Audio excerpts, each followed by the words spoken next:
Hello and welcome to the Open Systems Media Webcast Windows 10 IoT LTSC versus Win 10 Pro. I'm Kurt Schwader, your moderator, with today's speaker, Ken Marlin from Arrow Electronics. Today's schedule consists of about 50 minutes of presentation, leaving 10 minutes at the end of the hour for audience Q&A. Before we begin, let's run down some important features of your viewing console. Your viewing console consists of a set of windows you can close, open, move, resize to your personal preference. On entry, you'll see windows titled Presenter, Speaker Bio, Sponsor, Slides, where the presentation will be displayed, and a Q&A window that enables you to ask questions during the event. Clicking on the icon on the far left will reset your viewing area to a default configuration. The rest of the icons will open and close their corresponding windows. You can hover your mouse over each window to see what it controls. Now, clicking that handout icon second from the right opens a handout window which has a presenter slides in PDF format if you'd like to use that to follow along with or download for future reference. The Q&A window enables you to participate today. Simply type the question into the Ask a Question text box and hit Submit. We encourage you to ask questions during the event while the question is fresh in your mind. We'll address as many of these as we can during the closing Q&A, and if you have a question pertaining to the operation of the webcast itself, you can submit those too, and one of our technicians will be happy to help you. We've also got a couple of poll questions today. When you see that question pop up, you can make a selection, then hit Submit. This and all Open Systems Media webcasts are copyrighted and may not be recorded or used in any way without the express written consent of Open Systems Media. Our speaker today is Ken Marlin, Business Development Manager with Arrow Electronics. He's based in Phoenix, Arizona.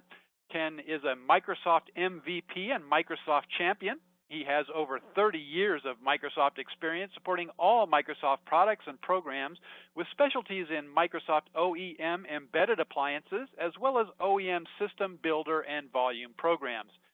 Ken, the floor is yours. Awesome. Thank you, Kurt. Good morning, everyone. Thank you for joining us. Thank you for giving us the time to go through this material. I do want to just, before I move off of this screen here, is point out my YouTube channel. Definitely put a lot of videos and a lot of content there on the YouTube. Would love for you to go subscribe so you can get a notification when the new videos are uploaded. And I try to put some new videos up there monthly on the latest topics that come out for the latest Microsoft IoT products. Let's jump into it and take a look at the agenda for this morning. Again, thank you for joining. It's going to be a fun morning, and this is a fun presentation. I have some entertaining slides in here, as well as a ton of information that I've tried to pack into this webinar. So, the title was a little bit, it was kind of a combination of mixing both migrating to modern, those customers that want to move off of Windows 7 because Windows 7 has end of support ending. And I'm going to be covering, what are your options for migrating away from Windows 7, as well as maybe extending those security updates. I'm going to be covering roadmaps, service channels, and then a strong focus on the benefits of Windows 10 IoT over Windows 10 Pro, because that's a common confusing point for customers, as sometimes they tend to move to Windows 10 Pro not realizing that there is an IoT version for OEMs that build appliances, and we'll talk about the benefits of that. But to start off, I'm going to be giving a brief overview of the differences or of the IoT client products, because I know we do have some people attending that may not be familiar with the IoT client products. And we'll cover that briefly, and then we'll move into the other content for the webinar.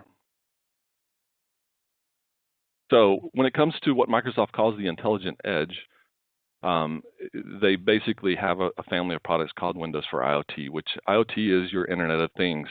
And strangely enough, I still run into people who are not familiar with the acronym IoT in this day and age, and I guess I've been dealing with it for well over 10 years now.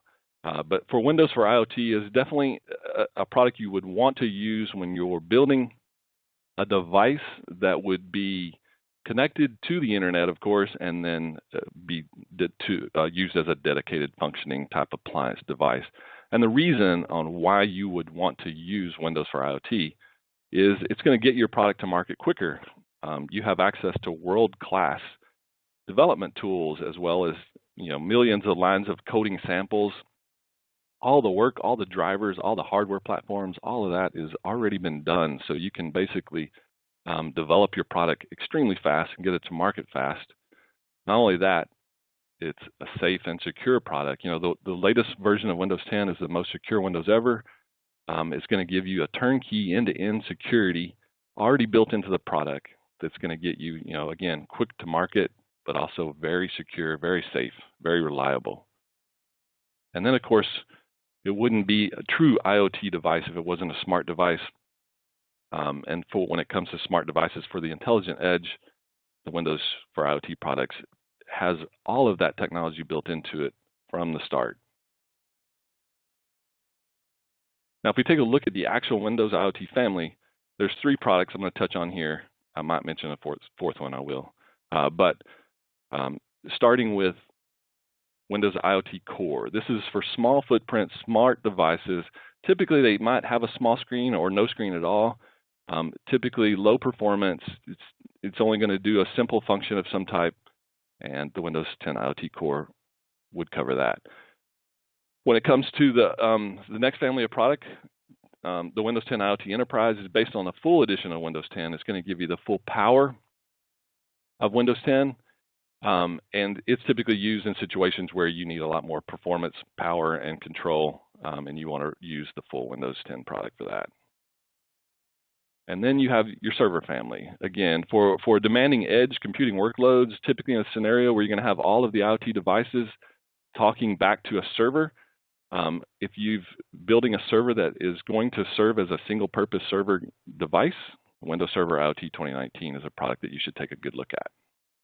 And then the fourth one, which isn't on the slide, is SQL IoT 2019 that just launched last month.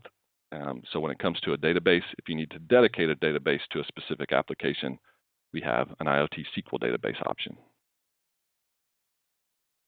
But let me cover the 3 products a little bit further, taking a look at the specifications. So if we first look at the IoT Core, again, very small devices, very low spec requirements.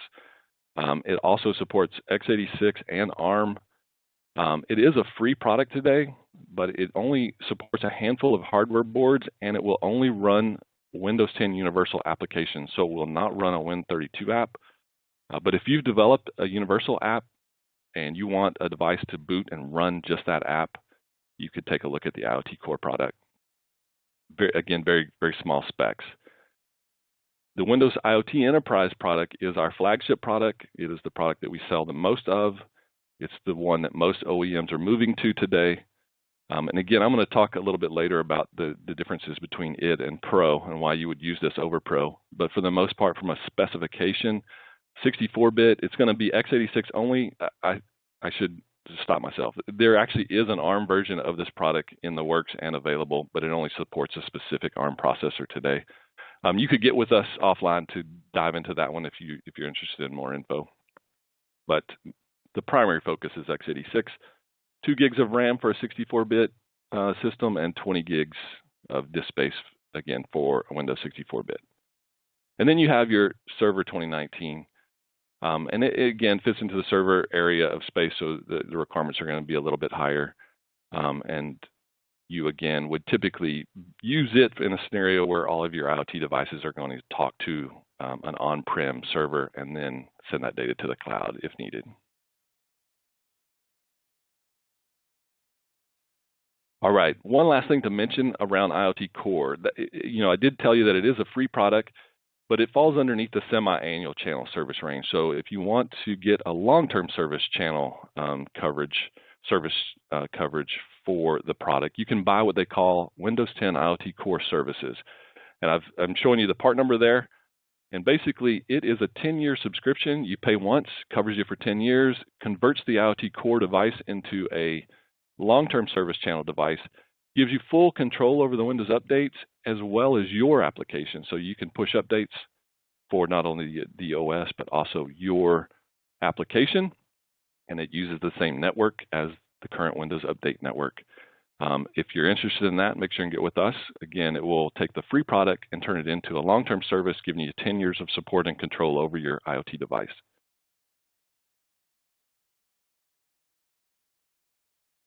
So we're going to start with a poll question. We've got a few poll questions. I really appreciate your feedback on these. It keeps it a little bit interactive. And again, please ask questions in the question panel when it comes to that. We'll get to the questions at the end of the presentation. But let's start with the first poll. So my current systems are shipping with which operating system? So today, are you shipping systems with Windows 7 Pro, Windows 8 Pro, Windows 10 Pro, or Windows 10 IoT, or something else?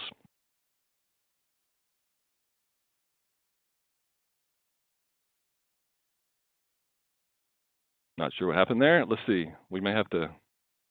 Okay, we're still going. We're still going. Okay, cool. We're still getting some results. I'm going to hold off for just a second. Give people a little bit more time.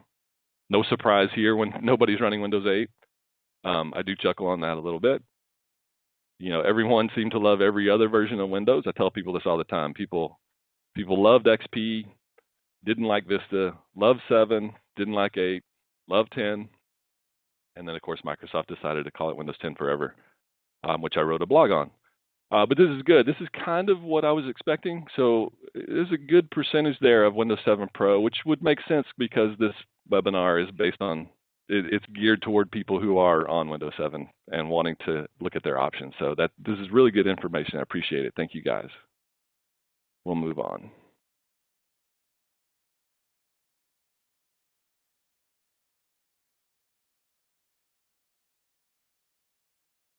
So now I'm going to touch base on what we call right channeling. And it's a situation where we have a lot of customers that use the wrong version of Windows for what they're trying to do. And in that case, what happens is a lot of OEMs use Windows 10 Pro, and they should be using IoT, and we're going to talk about the reasons why.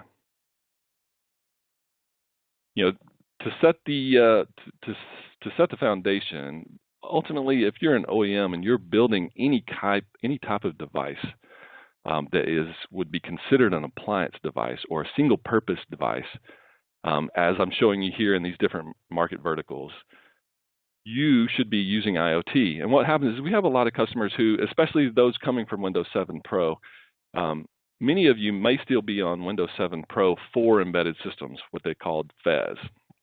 And it was Windows 7 Professional, but it had embedded license terms, and they called it Windows 7 Pro for embedded systems. Well, some customers start looking for Windows 10 Pro for embedded systems, but that doesn't exist.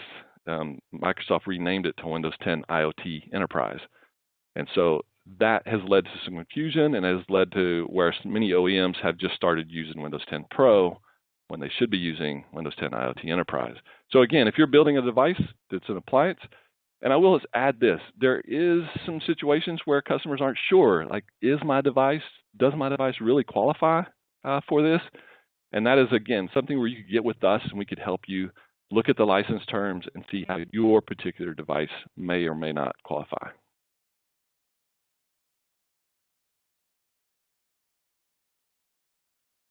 So first question I ask folks when they come to us: are you building a general purpose computer or a dedicated appliance? And and it's pretty simple. It can be. There certainly is a gray area. That's why I would say get with us. But ultimately, if you're building a general purpose system where you're loading Windows on it and then selling it as a PC that an end user can do whatever they want with, that falls under general purpose. That's where you would use Windows 10 Pro. It boots to the Windows shell, and the end customer can do whatever they want with it. That would be Windows 10 Pro. In comparison, if you were building a dedicated appliance, the machine is going to boot into the application. It's going to be used for that, and it's going to be sold and marketed as that type of device.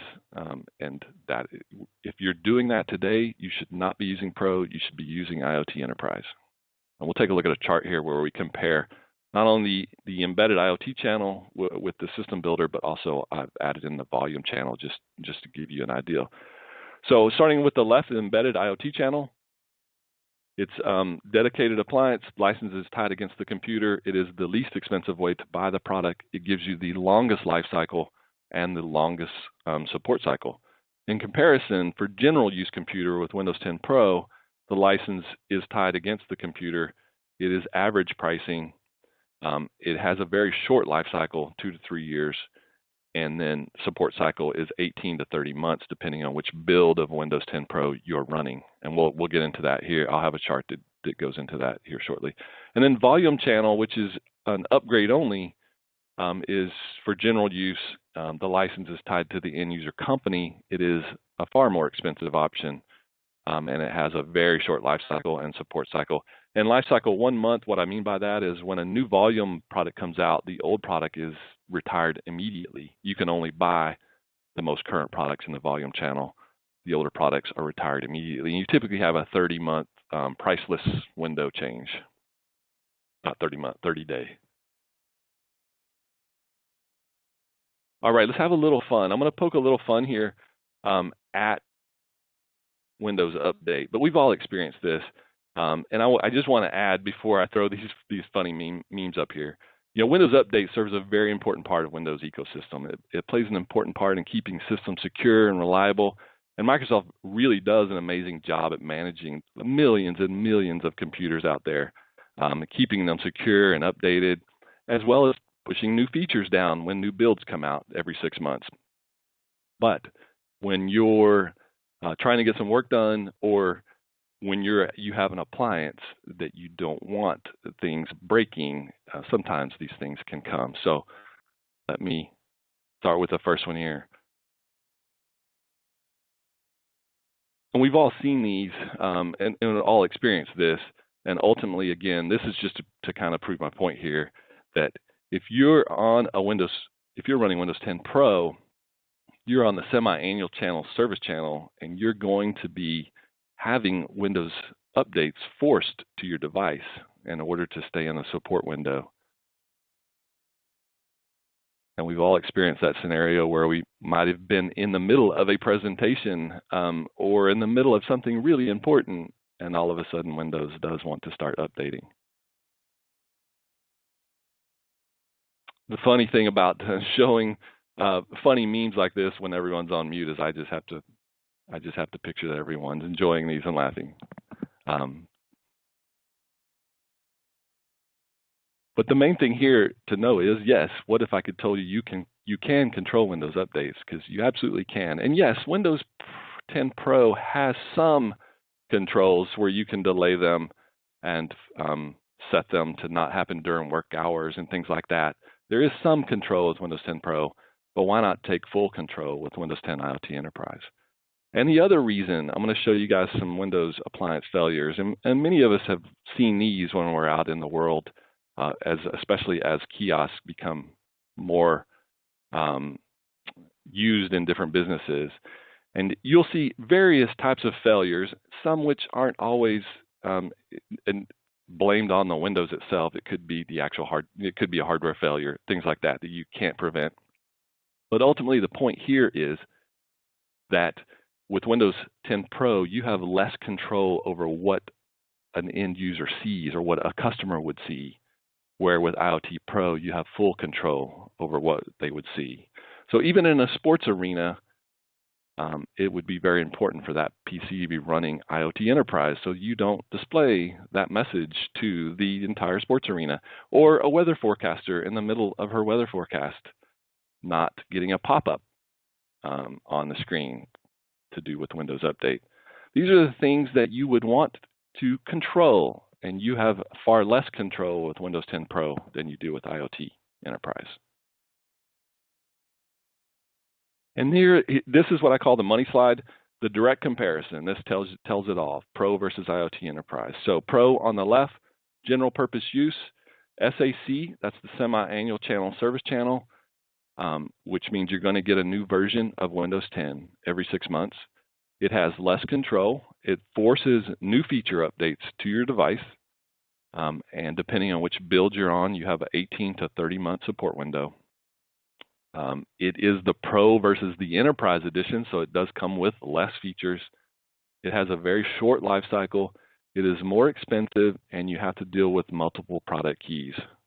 Typically, you get a unique key on every COA sticker, or every machine has a unique key.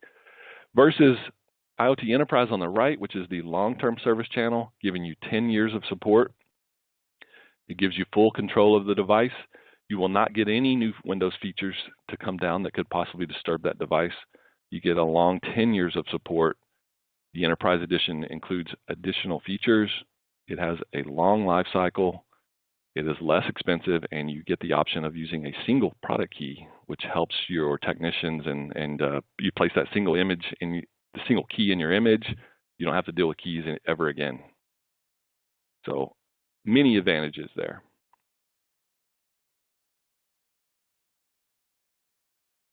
So this is a deeper comparison between Pro and Enterprise from a channel perspective.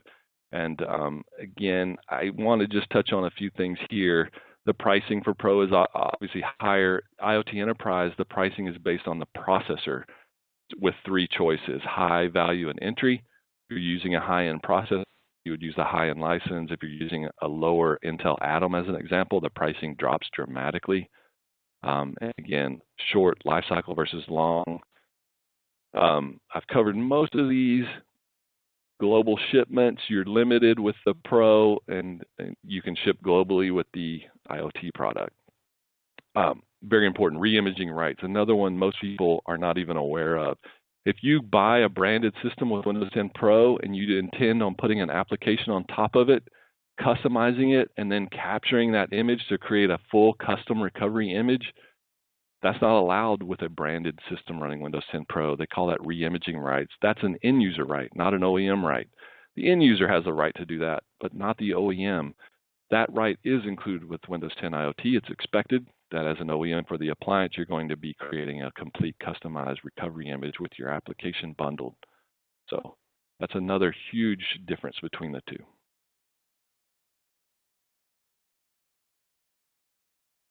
And then lastly here, again, Pro versus IoT Enterprise. This is from a device control perspective. And for those that may have seen my YouTube video, I actually recently updated this slide. And the reason for that is Microsoft did add Credential Guard and Device Guard and the unbranded screens to the Pro Edition, starting with build 1709, I believe it was. And they also renamed those Credential and Device Guard to Windows Defender Credential Guard, Windows Defender Device Guard. Those have been added to Pro, but still, that's not enough benefit because as an appliance, app locker, you want the unified write filter, you want kiosk mode, you want those other features so that you can lock that guy down further. So again, IoT Enterprise takes the win here for an appliance scenario.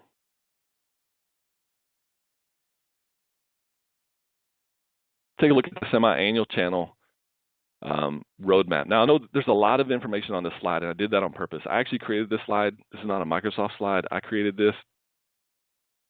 And the point here, I wanted all of the details that I had struggled to find in one place. So there's a lot of dates, build versions, code names, all in one place. But if you are running Windows 10 Pro,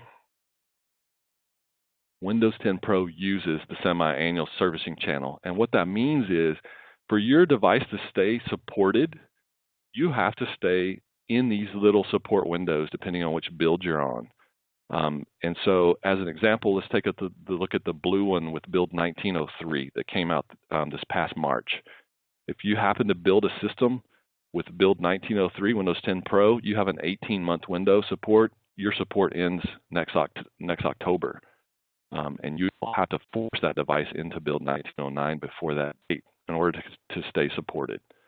So lots of other dates there on the bottom left. That's from the Microsoft website. That helps me match it up with my dates on the slide. But you have to keep track of these dates if you're going to run Windows 10 Pro. And this is, I'm going to, in comparison, this is the other thing I want to point out here.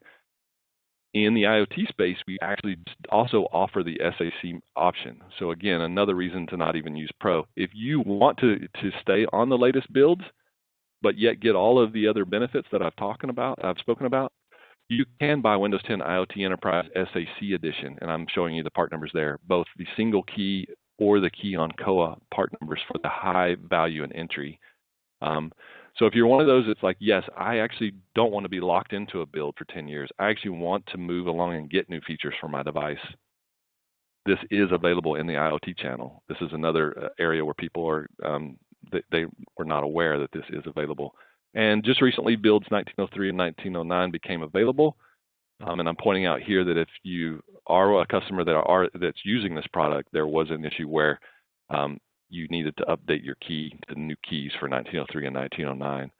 But this shows you that there's actually been 9 versions of Windows 10 out.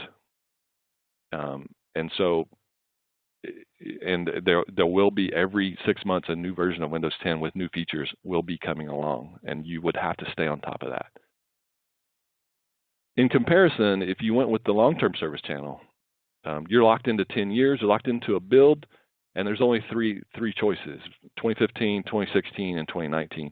We have a lot of customers on 2016 that have been migrating to 2019, and most customers who are building a system today would start with 2019 to get you that long life cycle and the 10 years of support. But this is all you have to remember are these dates right here, because you're good for 10 years.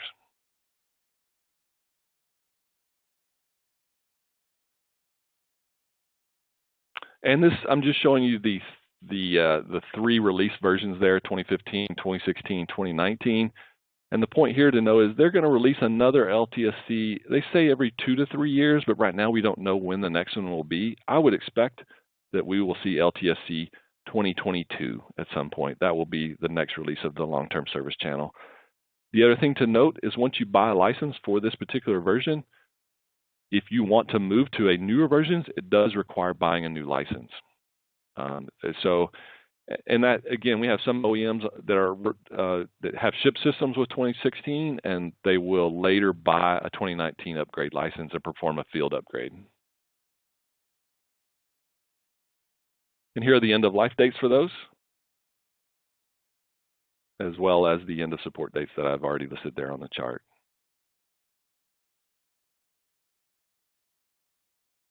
All right, let's do a quick recap before we jump into our next poll. So again, for dedicated appliances, you should be using the IoT product, not the Pro. It has a long 10-year life, long 10 years of support. You get the maximum features. You get full control over the Windows updates, so you're not dealing with any of those things we mentioned in the memes. Full control of the device. You can also suppress hardware failures and software failure messages, so you don't see those on your devices. And on top of all of that, it's less expensive, and you have an easier key and activation process that you can deal with. All right, let's jump into the next poll. And that is for those that are still using Windows 7, what are your plans for the next 12 months? Are you going to be migrating to Windows 10 as quickly as possible? Are you going to continue to use Windows 7 without extending the security?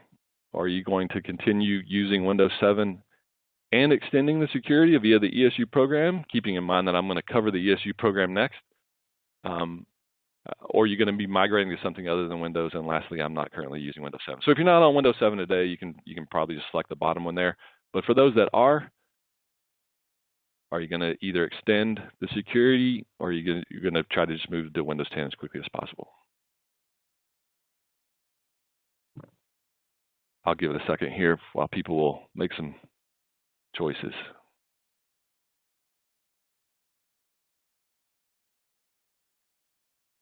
So we got a lot of people that want to move to Windows 10 as quick as possible. That's great. That's good to see. And as expected, I would expect some. I do have customers that have chosen to keep using it without extending security. Obviously, there's risk involved there, but just depends on your appliance. Most OEMs are going to know their appliance and their amount of risk based on their appliance. We have some OEMs that build appliances that aren't even connected to the internet, and thus the level of risk for security obviously drops. And then again, I'm going to cover the ESU program, so your choice might change after you hear the details that I'm going to cover next. But okay, thank you so much for you guys doing that. I'm going to hit the button here and show the results.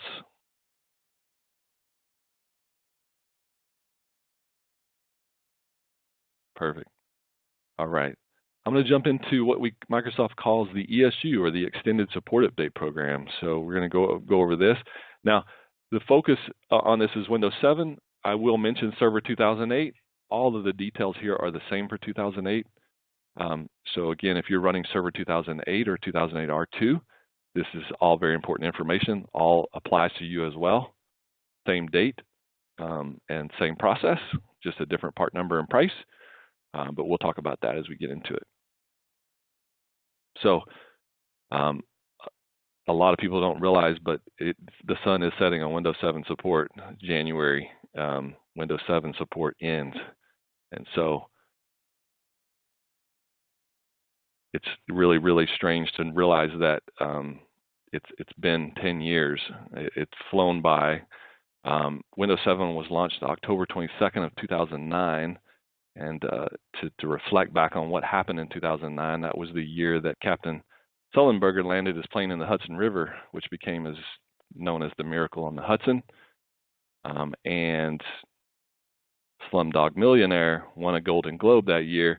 You know, some people, when I hear the year 2009 or even 2010, for me, it still seems like that's like 5 years ago. Like it can't be 10 years ago. It's like 5 years ago, right? No, it's 10 years ago. It's been 10 years. Windows 7 support is now ending. And if we take a look at the date here and talk about the product, Windows 7 Pro and Ultimate, the end of support is January 14th, 2020. That is the date that there is no longer security patches, hot fixes, or tech support for the products Windows 7 Pro and Ultimate. And that includes in the regular channels. So any computer running Windows 7 Pro or Ultimate, that's when the support ends. And in the embedded IoT channel, if you're running the embedded version of this product, the support still ends on that date. So no matter what channel this product came from, that's the end of support date for that product. And ultimately, it means no more security patches, hot fixes, or tech support. Now, there's two other flavors of embedded Windows 7, what we call WES 7 and PAW 7. Those products have support end later in the year, and so WES is not till October 2020, and PAW's Ready is not until October 2021. Those products are expected to have extended security options as well, but not until we get closer to those dates. So today, the ESU covers these two products, 7 Pro and Ultimate, as well as Server 2008, which I'm going to mention right here. So here are your end of support dates specifically for the 3 Windows 7 products I just talked about, and then adding Server 2008 and 2008 R2. Even though the Server 2008 and 2008 R2 products launched differently, they both have the support ending on the same day as Windows 7, January 14th, 2020. The top question I get is, what is the difference between end of life and end of support? There's a lot of confusion there. I have a lot of customers that come to me in panic thinking that their license is ending in January, or that they can't buy the product anymore. And that's not the case. So starting with end of life on the left, end of life is when the product is no longer available. And in the IoT space, that's when you're prohibited from shipping new products with that product on it. In the IoT embedded space, many of the products have 10 to 15 years of life. Windows 7 embedded, Windows 7 Pro for embedded systems has 15 years. It actually is available until September 30th, 2024. So you still have plenty of time left to buy and sell and build and ship these systems. And the license is perpetual. It's good forever. So your license isn't going to end. It's good forever. Even after the end of life and even after the end of support, the license is still good. You can keep right on running that box. But end of support, that's when there's no tech support, no security patches, no hot fixes, and your device is vulnerable to security attacks. So the risk goes through the roof, because lots of people who make malware and viruses, they're all sitting on this stuff waiting until January 15th, 2020. Why would they release anything now when Microsoft could patch it? They're all waiting until after end of support stops.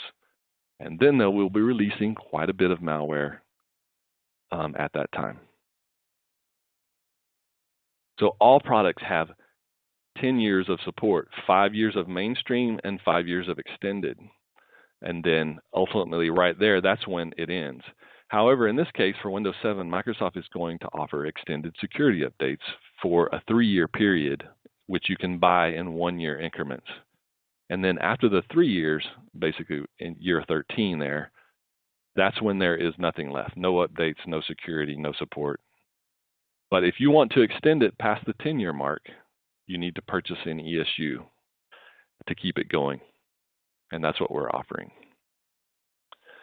So this is the first time for Microsoft to offer an extended security update program through distribution. Normally, if we flash back to XP, you had to go directly to Microsoft and you had to buy a minimum of 10,000 devices.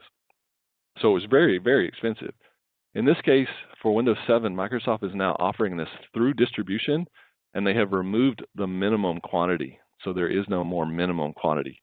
However, you do need to purchase 100 hours of support, and I'll talk about that in a second. So to get started with the ESU program, it requires 5 things. And the first thing is your CLA agreement. Now, most OEMs who are already buying embedded Windows 7, they already have a CLA, but maybe it expired. So either way, whether you have one or it's expired or not, you have to have an active CLA. Again, here at Arrow, we will help you with that. There's no cost involved with the CLA agreement. That's required in order to buy and sell the embedded products, which, it would be required to purchase the ESU as well. From there, you need an MBSA, what's called a Microsoft Business and Services Agreement. It's an overarching agreement that just covers all of the different business aspects between you and Microsoft. And again, it's no cost involved either. And here at Arrow, we help with that process. We get that started. If you don't have an MBSA, we work with you and Microsoft to get that in place.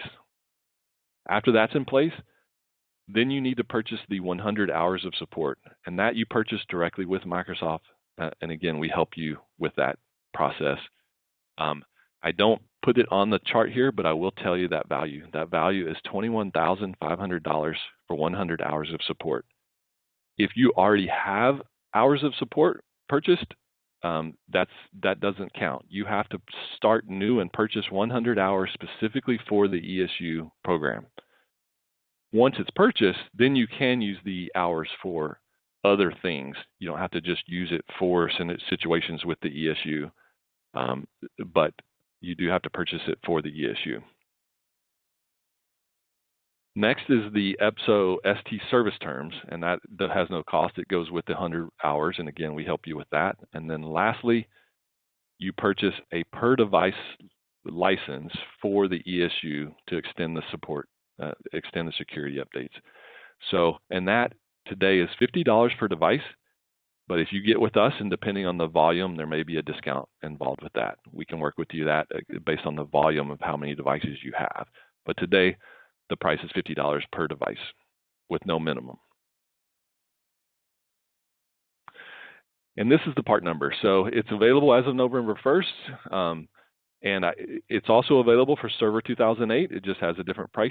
And so if you're interested in Server 2008 and need that, again, contact us separately. But this is the part number for the Windows 7. These are the dates when it goes live, and you would get with us to place an order for that, for those however many you needed. Now, the way it works is you need 3 things on the device to make it work, and I'm listing them here as ABC.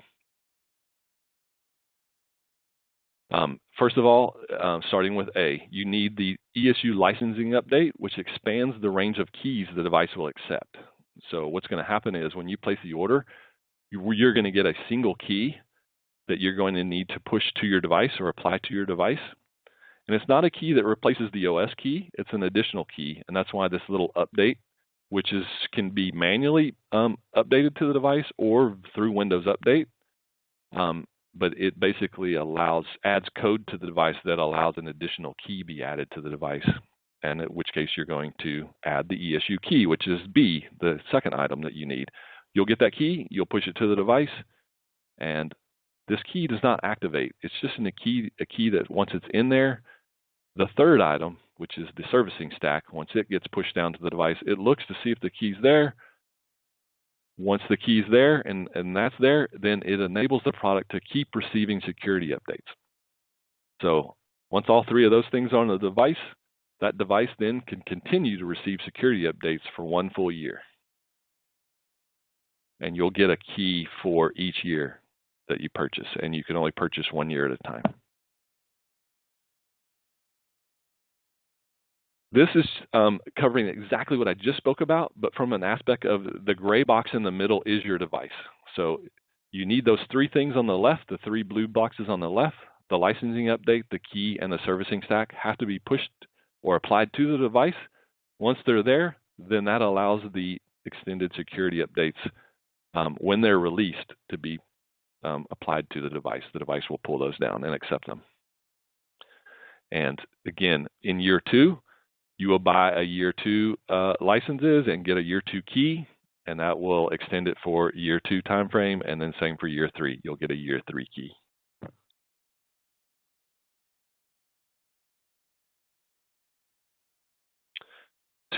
To give you a visual aspect of the legacy products end of support, again, just pointing out the date there, January 14th, 2020 with the red arrow for the Windows 7 family of products. You'll see that all of the XP product support has ended for all XP products. There's no support for those products, even though the WES 2009 and POS Ready 2009 are still available. The support has ended. So all XP product support has ended. It's now time for Windows 7 support to end, and then followed by Windows 8 support in 2023. If we look at the end of life, as I just stated, a couple of the XP products still available to the year 2024. The Windows 7 embedded IoT family of products are available to the year 2024, 2025, and 2026, respectively. And then Windows Embedded 8 family of products available until the year 2028, there in the green.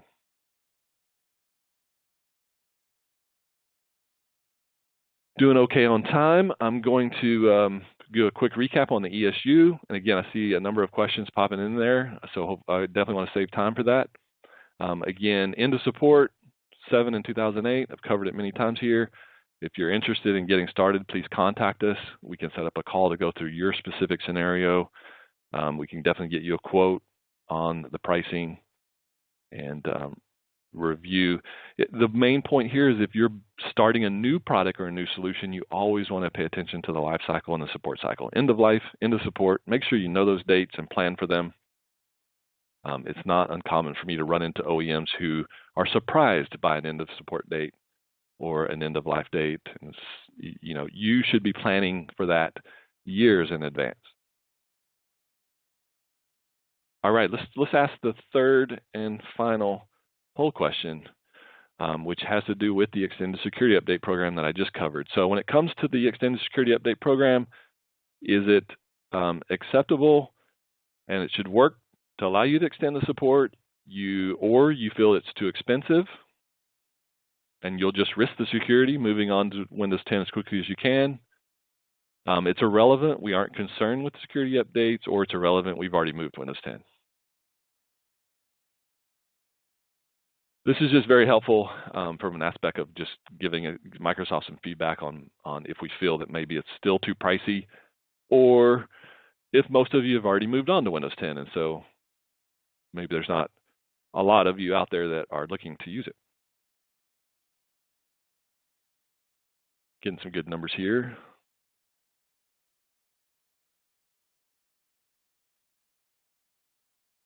Seems about right, yeah.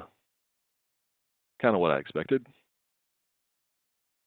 We'll give it another second here.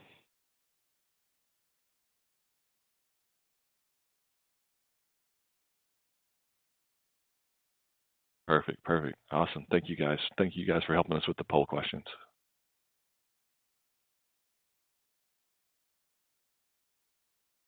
Then I'm going to move on to the last part, and I'm going to try to move through this as quickly as possible because I want to save time for the questions that we have.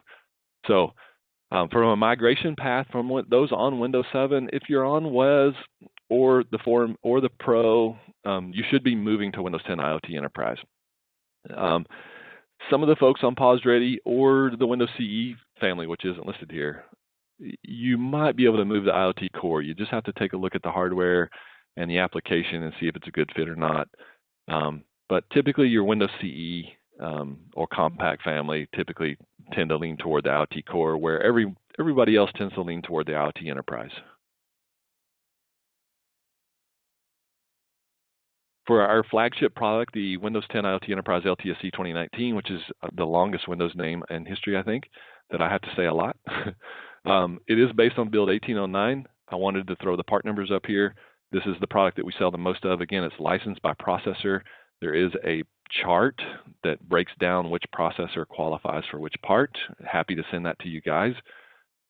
Just email us and ask for it, and I'll give you the chart.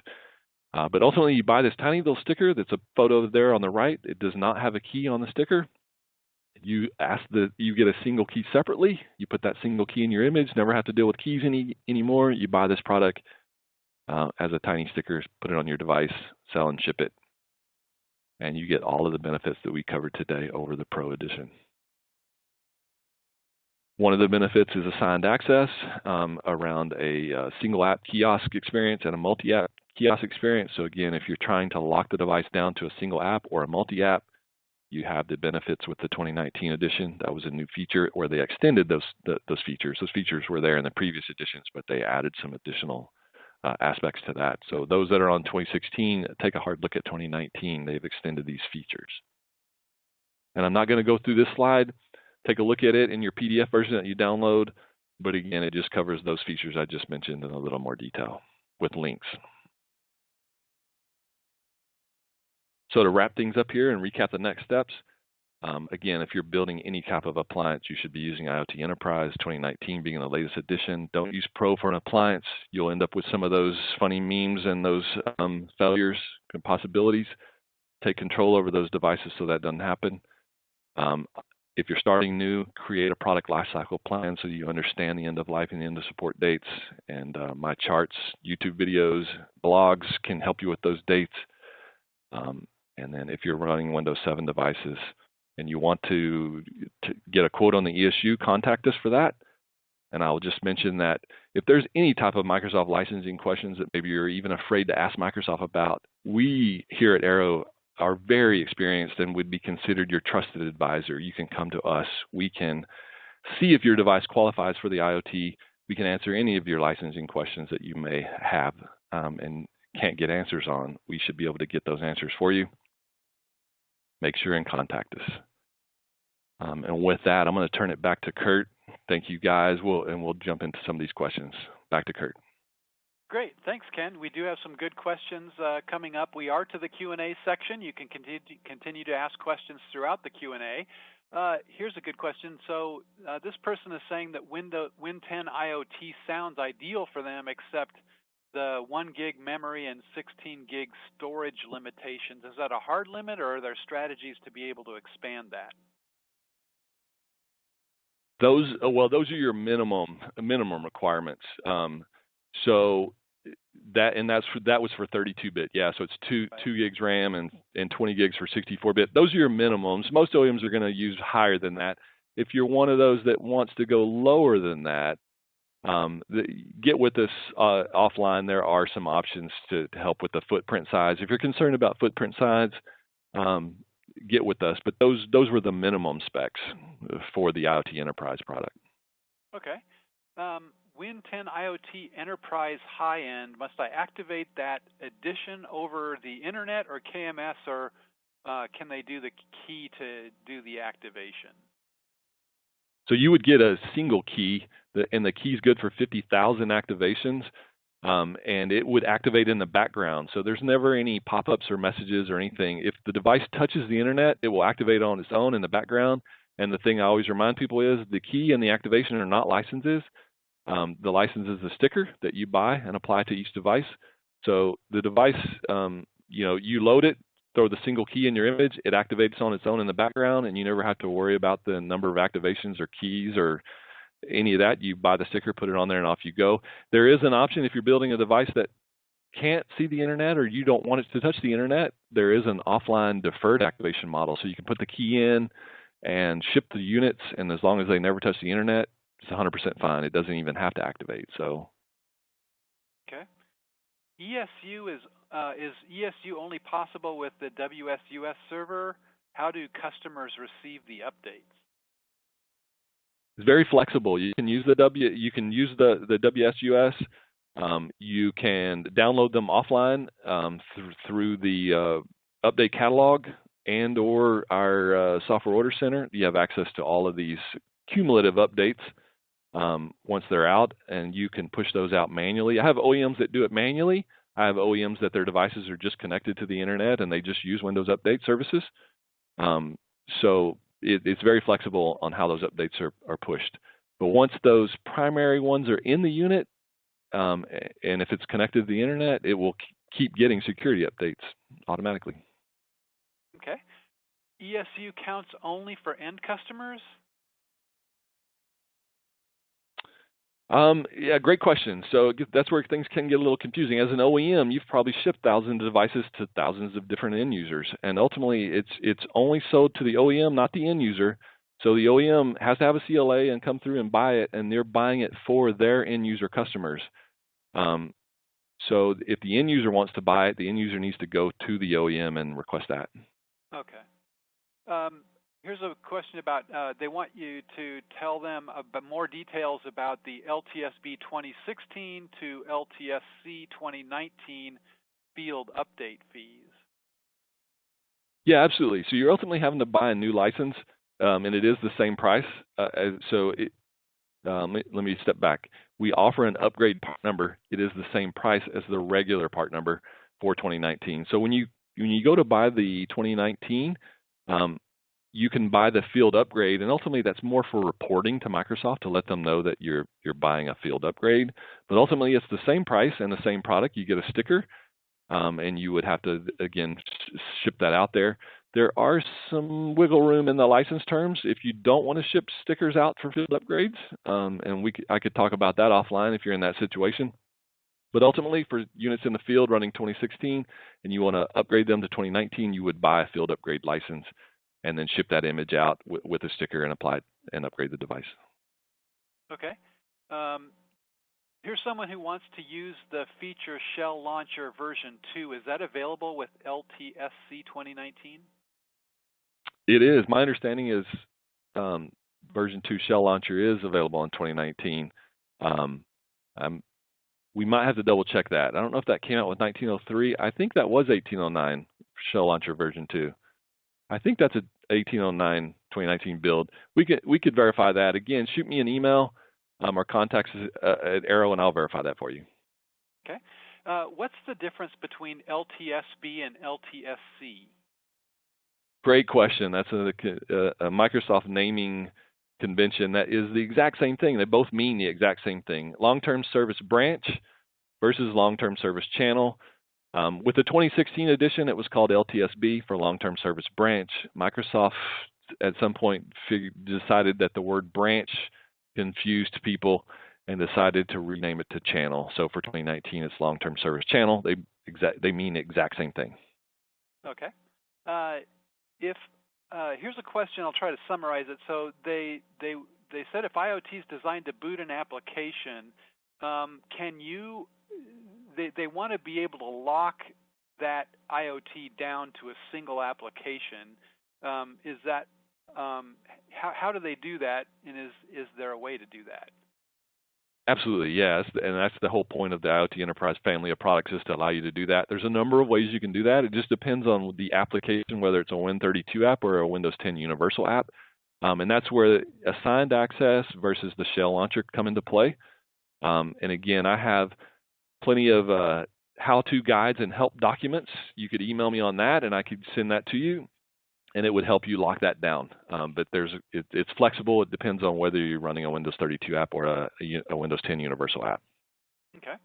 I'll try to summarize a few of these questions. There's a question on, like, you mentioned more features in certain versions of the Windows and Windows IoT. Maybe you could just, maybe there's a place people can go to see a list of the features for each of them. Is there a website or something? That's a great question. Ironically, when it comes to comparing Pro versus IoT, Microsoft doesn't have a website that compares the two. That's why I actually had to create many of these slides on my own. And so, honestly, this slide deck would be has the best comparison charts available. Microsoft doesn't have a comparison between these products. My slide deck is your is your item to do that. Okay. Sounds like engage arrow so you can get into the gory details there. What Yeah. are the 32-bit Intel processors supported by Win 10 IoT?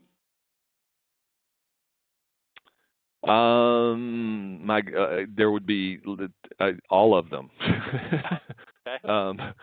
I don't know if that was maybe they're asking IoT Core. The list for IoT Core is much shorter. I would suggest going to the website windowsondevices.com. It's windowsondevices.com, and they do have a list of hardware supported for IoT Core. For IoT Enterprise, it's pretty much every Intel x86 processor is supported. Okay. Let's see here. I guess they said I think this is a follow-on question maybe, that they want to use LTSC 2019. Is Shell Launcher version 2 supported? It's they need to understand so that if they go to LTSC, I see that, yeah. SAC. I see that question. I would ask that person to email us directly and let me follow up on that one, because Okay. You're right. It would make a difference between whether you went with LTSC or SAC, because if version 2 isn't in 1809, you would have to go with SAC, which again is available. We do sell the IoT Enterprise SAC edition. Okay. Can they sell ESU to a customer, or can this only be done directly by the end customer? It is up to the OEM to offer this as a service to their end user. So I have some OEMs that are selling it as a service to their customer. Absolutely. If they want their end user to pay for the extended support, that's up to them. That's all up to them. That's their decision. But as far as us selling the product, we can only sell it to an OEM with a CLA agreement. Okay. Let's see. What about OEM who sell to a reseller, who integrates it then sells to a reseller? Who in that chain has the CLA with Microsoft? Only the OEM of the actual appliance has the CLA. That's a very common scenario. OEM builds an appliance and then they resell it to a reseller who then resells it, and so on and so on. That's what happens in the OEM channel. That's the description of the OEM channel, because no end user information is required, unlike the volume licensing channel, which would require end user information. The benefit of the OEM channel is you put the sticker on the machine and then you resell it. But it's the OEM that's going to support the appliance. So if it breaks, they're the first person the end user calls, and they would be considered the OEM, and they have to sign the CLA. Typically, a reseller who doesn't do anything other than just resell, they wouldn't even qualify to sign the CLA. To sign the CLA, you have to be the OEM building the device, loading the application, making it into an appliance, and you have to be the company that's going to support it if it breaks. Okay. Someone said you mentioned on page 18 that the end user is allowed to re-image Windows 10. Did I understand it correctly that the OEM is allowed to re-image a Windows 10 IoT Enterprise? Yeah, so the OEM of the appliance would create a full recovery image, not only with the operating system, but with their application, so that when they restored the system or the appliance, it goes right back to how it was. And the end user and the OEM would typically provide a recovery image or a recovery partition, and the end user would always have the right to reload it and use the recovery image. The one thing I want to point out to be careful with is if a machine came with a Windows 10 Pro license, you obviously cannot re-image it with a Windows 10 IoT Enterprise license. The licenses always have to be match up with whatever it's licensed for. I think what I was talking about in reference to re-imaging rights, a machine came from, say, Dell with a Windows 10 Pro license, and you wanted, if you're an OEM and you're building that for an end user, you can only use Dell's Windows 10 Pro image. You can't create your own custom image with an application on it with Windows on top of Windows 10 Pro. That's not allowed. Only the end user is allowed to do that. The end user buys the Dell machine. They're allowed to put their software on it, and they're allowed to create their own little image. But a reseller is not allowed to do that with Pro. Okay. Do you have to activate each device with MAK in fab before shipping? That's another great question. Most OEMs, again, would use that single key that's good for 50,000 activations. They would load the system and they would activate it before shipment. It's not a requirement, but it's strongly suggested because if you shipped an ATM machine and the person fired it up, you wouldn't want them to have to go through the Windows setup and activation.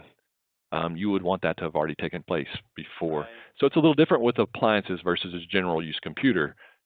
So it's strongly suggested that you obviously boot the appliance and activate it before you ship it. Okay.